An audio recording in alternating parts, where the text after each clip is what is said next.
اصل کمالات بشری کیا ہیں اس کی طرف توجہ کر۔ اب ہم نے کہا کہ جب انسان نے سمجھ لیا فرق انسان اور فرق حیوان، اب 80% جو ہماری ایکٹیویٹیز ہیں، اب علماء فرماتے ہیں یہاں پر شاید کوئی کسی مومن کے ذہن میں شبہ پیدا ہو، مولانا پھر کیا مطلب ہم جو کمانے جاتے ہیں، ہم جو بچوں کے لیے محنت کرتے ہیں، یہ سارے کمالات حیوانی ہیں، کیا اس کا ثواب نہیں ملے گا؟ تو ہم نے کہا ثواب ملے گا۔ یہ سکے کے دو رخ ہیں، کمال حیوانی اور کمال انسانی سکے کے دو رخ ہیں۔ تو کمال حیوانی کو کمال انسانی میں بدل سکتا ہے اگر تو صراط مستقیم پہ چلے۔ مثلا وہی کام جو حیوان کر رہا ہے تو بھی وہی کام کرے، لیکن اگر صراط مستقیم پر بیٹھ کر کرے تو وہ ثواب میں بدل جاتا ہے۔ ایڈیسون نے مثلا بجلی بنائی، کیا خدا اسے اجر نہیں دے گا؟ فرمایا اجر دے گا، لیکن اجر حیوانی دے گا، اجر انسانی نہیں دے گا، کیونکہ وہ لا الہ الا اللہ کا ماننے والا نہیں تھا۔ لیکن اگر تو راہ خدا میں، حدیث کے جملے ہیں الشیخ فی عیالہ کالنبی فی امتہ، جب کوئی بندہ اپنے بیوی بچوں کے لیے کمانے جاتا ہے، رزق کی حلال کی تلاش میں جاتا ہے، فرماتے اس کی مثال ایسے ہے جیسے نبی اپنی امت میں تبلیغ کرنے کے لیے جاتا ہے۔ دوسری حدیث یا علی فرماتے ایک مزدور مزدوری کر کر رسول خدا کی خدمت میں آیا، بیچارہ مزدور لوگوں کا گھر بناتا تھا، دیواریں بناتا تھا، اس کے ناخنوں میں مٹی لگی ہوئی تھی، بدن سے پسینہ بہ رہا تھا۔ رسول نے اس کے ہاتھوں کو اٹھایا، اس کے ہاتھوں پہ لگی ہوئی مٹی کا رسالت مآب نے بوسہ لیا، اور اس کے بعد فرمایا جو رزق حلال کی تلاش میں جاتا ہے، اے مومن اس کے بدن سے جو پسینے کے قطرے گر رہے ہیں یہ پسینے کے قطرے نہیں ہیں بلکہ تسبیح خدا کے دانے ہیں۔ جب تو حقیقت بشری اور حقیقت انسانی کو سمجھ گیا کہ انسان کا مقصد کیا ہے اور انسان کائنات میں کیوں آیا، کائنات میں اس لیے آیا تاکہ یہ صراط مستقیم پہ چلے۔ اب یہ نتیجہ مجھے مل چکا کہ جب تک میں اپنی تہذیب نہیں کرتا، جب تک میں کمالات انسانی کو حاصل نہیں کرتا، جب تک میں علم حاصل نہیں کرتا، تب تک میرا رابطہ امام زمانہ سے مضبوط نہیں ہوتا۔ کہ سورہ آل عمران کی آیت ہے اصبروا وصابروا ورابطوا، دو صبر ہیں، پہلا صبر واجبات پر اور محرمات پر ہے، دوسرا صبر جو مذہب اور دین اور تقوی کی وجہ سے تمہارے اوپر مظالم ہوں گے اس پر صبر کرنا ہے، ورابطوا موضوع فرماتے ہیں تیسرا یہ ربط ہے، یہ رابطہ ہے، کس کے ساتھ؟ اپنے امام زمانہ کے ساتھ۔ اب جب تک تو اخلاق امام زمانہ میں اپنے وجود کو بدل نہیں دیتا، کل ہم نے 3 نشانیاں آپ کو بتائی تھیں۔ پہلی چیز میں نے کہا کل کوئی فوجی بننا چاہتا ہے، بندہ فوج میں جانا چاہتا ہے تو فوج سب سے پہلے کیا دیکھتی ہے؟ فزیکلی فٹ ہونا چاہیے۔ معصومین کی دربار میں اگر فوجی بننا چاہتے ہو وہ یہ دیکھتے ہیں بندہ روحانی طور پر کیا ہونا چاہیے؟ فٹ ہونا چاہیے۔ فوج دیکھتی ہے فزیکلی فٹ ہو، ہڈی ٹوٹی ہوئی نہ ہو، کوئی مسئلہ نہ ہو، ایب نارمل نہ ہو۔ دوسرا آپ کو دوڑاتے ہیں 6 میل 7 میل، کیوں دوڑاتے ہیں؟ دیکھیں فزیکلی اس کے اندر استقامت ہے کہ نہیں ہے۔ یہاں دربار ایمان اور معصوم کا سپاہی بننے کے لیے پہلی صفت جو ہے وہ صفت استقامت ہے۔ اگر ہمارے وجود میں استقامت نہیں ہے ہم امام زمانہ کے سپاہی نہیں بن سکتے۔ فرمایا المؤمن کالجبل الراسخ، مومن کی مثال مضبوط پہاڑ کی طرح ہوتی ہے، تفصیل بیان کر چکا۔ دوسری صفت جو ہونی چاہیے وہ صفت تسلیم ہے۔ اگر تمہارے وجود میں صفت تسلیم نہیں ہے، مطلب جو معصوم نے کہا اسے مانو، یہ نہیں کہ میں 10% اللہ کی مانوں گا 90% اپنی چلاؤں گا۔ جہاں اپنی مرضی آ جائے وہ بندہ صفت تسلیم کا حامل نہیں ہے۔ کہ نبی کے خدا کا صحابی رسول خدا کے پاس آیا، کہا یا رسول اللہ میں نے خواب دیکھا ہے۔ کیا دیکھا؟ یا رسول اللہ خواب دیکھا ہے آسمان سے ایک کپڑا اتر رہا ہے اور سارے مسلمانوں کے ہاتھوں میں کینچیاں ہیں اور آتے ہیں کپڑے کو کاٹ کے چلے جاتے ہیں۔ نبی نے کہا یہ آخری زمانے کے میری امت کی نشانی ہے۔ کیا مطلب یا رسول اللہ؟ تعبیر تو کریے۔ فرمایا کپڑا جو ہے یہ دین ہے۔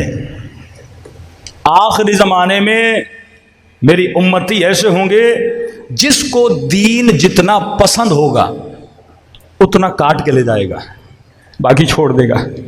مثال کے طور پہ آپ درزی کے پاس گئے، آپ نے کہا 7 فٹ کپڑا دے مجھے، درزی نے آپ کو دیا، سوری کپڑے والے نے آپ کو دیا، اس کے بعد آپ سلانے کے لیے درزی کے پاس چلے جائے. اب کوئی لمبا، کوئی موٹا، کوئی قد کا چھوٹا، ہاں مختلف لوگوں کی مختلف باڈی کے سائز ہیں. آپ نے کپڑا دیا، اس نے آپ کی ناپ لی، ناپ لینے کے بعد اس نے کپڑے کو پھاڑنا شروع کر دیا.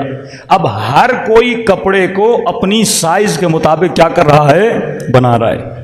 کہ کوئی کہتا ہے مولانا مجھے داڑھی اچھی لگتی ہے تو رکھوں گا، کوئی کہتا ہے اچھی نہیں لگتی تو نہیں رکھوں گا. میں کہتا ہوں سب سے پہلے تو فخر کیا کرو کہ شیعہ ہو. تمہارے یہاں داڑھی بھی اتنی ہے کہ 40 قدم سے نظر آئے. اگر مکتب علی میں نہ ہوتے تو بہت لمبی لمبی داڑیاں تجھے رکھنی پڑتی. ہاں مجھے پسند ہے. کسی مومن کو میں نے کہا داڑھی کیوں نہیں رکھتے؟ کہ مولانا بیوی کو پسند نہیں ہے.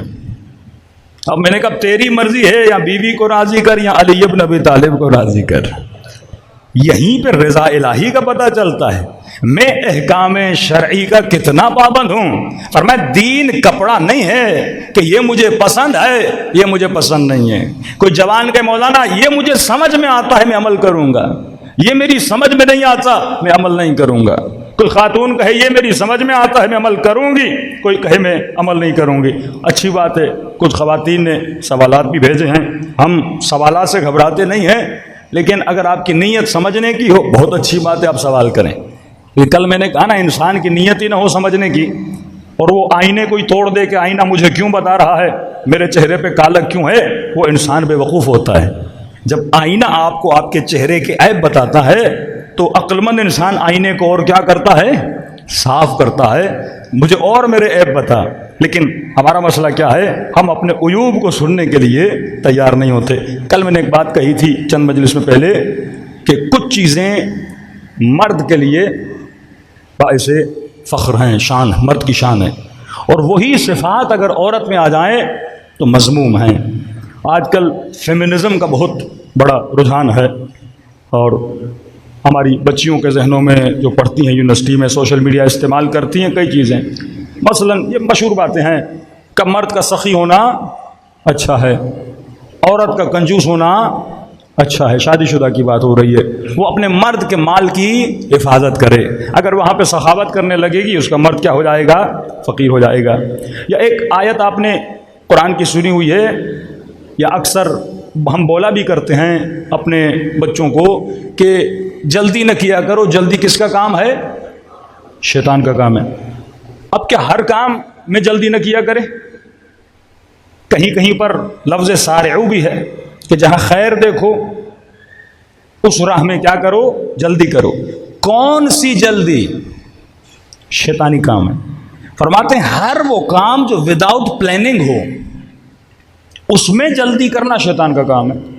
یعنی آپ نے کوئی پلاننگ نہیں کی، بن سوچے آپ کوئی قدم اٹھا رہے ہیں، اس میں جلدی کرنا شیطان کا کام ہے.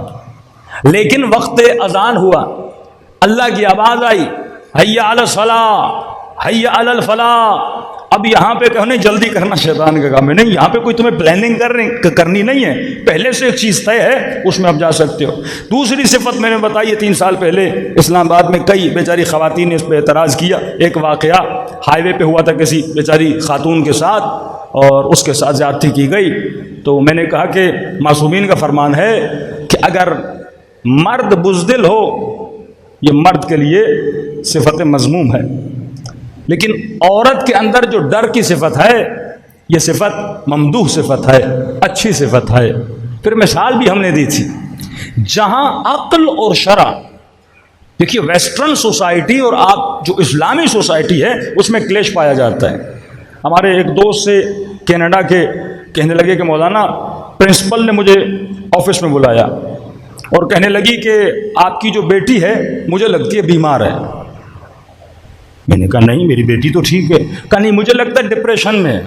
کہا نہیں میری بیٹی بالکل ٹھیک ہے. کہا آپ کو ایسا کیوں لگتا ہے؟ کہا کیونکہ جب یہ کلاس میں بیٹھتی ہے تو جو کلاس میں لڑکے ہیں ان کے ساتھ کنیکشن نہیں بنا پاتی، ان کے ساتھ بات چیت نہیں کرتی. اب وہ کہہ رہا میں اسے کیا سمجھاؤں؟ وہ سائیکولوجیکلی پھر مجھے بتانے لگی کہ جو بچیاں شائع ہوتی ہیں، جو بہت زیادہ شرماتی ہیں، ان کو سائیکولوجیکلی پرابلم ہے، ان کے اندر کانفیڈنس نہیں ہے، لہذا آپ اپنی بیٹی کو سمجھاؤ اس کے اندر کیا آ جائے؟ کانفیڈنس آ جائے. شرمانا صفت مذموم ہے، لیکن کہاں پر؟ عورت کے لیے ڈر صفت ممدوح ہے، لیکن کہاں پر؟ دو لفظ اپنے ذہن میں یاد رکھ لیجئے، عقل اور شرع۔ اگر عقل عورت کو منع کرے کہ مثلا تو رات کے 2 بجے نیو رضویہ سے نکل کر صدر نہ جا، عقل منع کرے گا نا کہ عورت ہے رات میں جاؤ گی نقصان ہو جائے گا۔ شرع بھی منع کرتی ہے کہ عورت رات کے اندھیرے میں اکیلی کہیں پہ نہ نکلے، جب بھی نکلتی اپنے محرم کے ساتھ یا مرد کے ساتھ نکلے۔ اب یہاں پہ آ کر عورت بہادری دکھائے، یہ مذموم ہے۔ عقل و شرع کیا کہتی ہے کہ عورت نامحرم کے ساتھ اپنے فاصلہ رکھے، عقل شرع کیا کہتی ہے کہ نامحرم کی آنکھوں میں آنکھیں ملا کے بات نہ کی جائے، یہ حکم شرع ہے اور حکم عقل بھی یہی ہے۔ اب یہاں پر اگر وہ شرماتی ہے یہ ممدوح ہے، اب بولے مجھے یہاں پہ شرم کو دور کرنا ہے، نہیں، وہاں پہ وہ مذموم ہے۔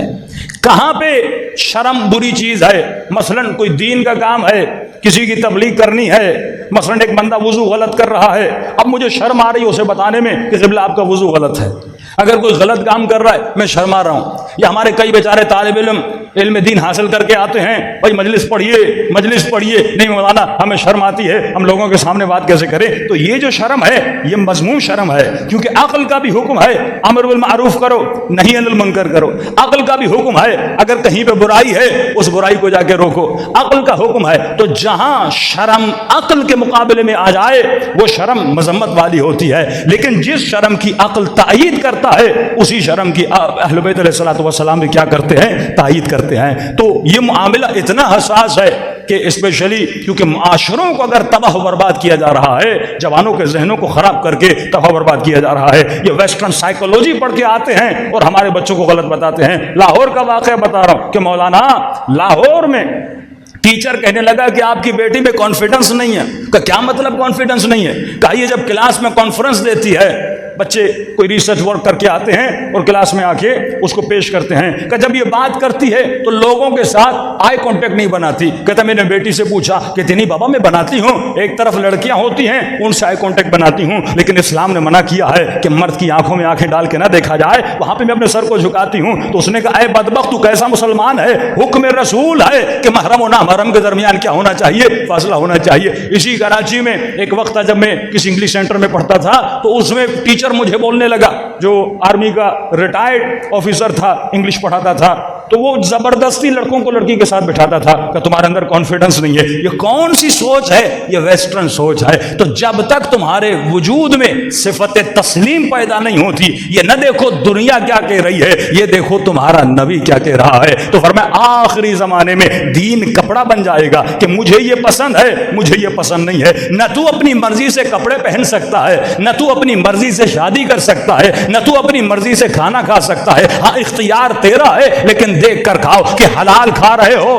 یا حرام کھا رہے ہو۔ لباس پہنو لیکن دیکھ کر پہنو، لباس حیا پہن رہے ہو، لباس عفت پہن رہے ہو یا بے حیائی کا لباس پہن رہے ہو۔ صرف کپڑے تمہارے اپنے بدن پہ زیب تن نہیں کرنے، تجھے دیکھ کر کپڑوں کو پہننا ہے۔ کہیں یہ کپڑا نازک تو نہیں ہے کہ جس کے اندر سے میرا بدن ظاہر ہو جائے۔ اے جوان جب پینٹ شرٹس پہنتے ہو یہ دیکھ کر پہننا ہے کہیں میرا بدن نظر تو نہیں آ رہا، کیونکہ یہ بدن تیرا نہیں ہے، یہ امانت پروردگار عالم ہے۔ حسین نے کربلا میں اللہ کی دی ہوئی امانت کو اللہ کی راہ میں قربان کیا تھا، تبھی آواز آئی تھی یا ایھۃ النفس المطمئنہ ارجعی الی ربک راضیۃ مرضیہ۔ اگر خدا کو راضی کرنا ہے تو زندگی اللہ کی مرضی سے گزارنی ہے۔ صلوات پڑھے محمد